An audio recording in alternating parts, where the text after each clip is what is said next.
Justice Surya Kant took oath as 53rd Chief Justice of India during a swearing-in ceremony that was held at Rashtrapati Bhavan today.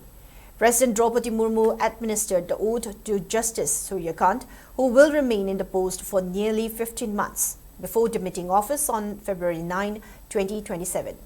Justice Kant has been a part of high-profile cases like the abrogation of Article 370, removing Jammu and Kashmir's special status, Bihar electoral rules revision and Pegasus spyware case.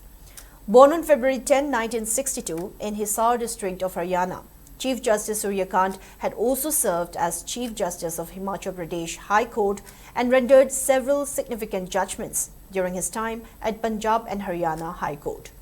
Prime Minister Narendra Modi, Home Minister Amit Shah, Lok Sabha Speaker Om Birla, Union Law Minister Arjun Ram Meghwal, Union Commerce Minister Piyush Goyal and guests from other nations graced the swearing-in ceremony.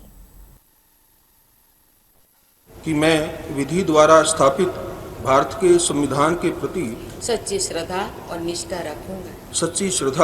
और निष्ठा रखूंगा। मैं भारत की प्रभुता और अखंडता अक्षुण्ण रखूंगा। मैं भारत की प्रभुता और अखंडता अक्षुण्ण रखूंगा। तथा मैं सम्यक प्रकार से और श्रद्धापूर्वक तथा अपनी पूरी योग्यता, ज्ञान और विवेक से तथा मैं सम्यक प्रकार से और श्रद्धापूर्वक तथा अपनी पूरी योग्यता, ज्ञान और विवेक से अपने पद के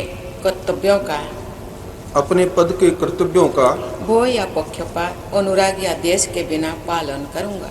भय या पक्षपात, अनुराग या द्वेष के बिना पालन करूंगा। तथा मैं संविधान और विधियों की मर्यादा बनाए रखूंगा। तथा मैं संविधान और विधियों की मर्यादा बनाए रखूंगा।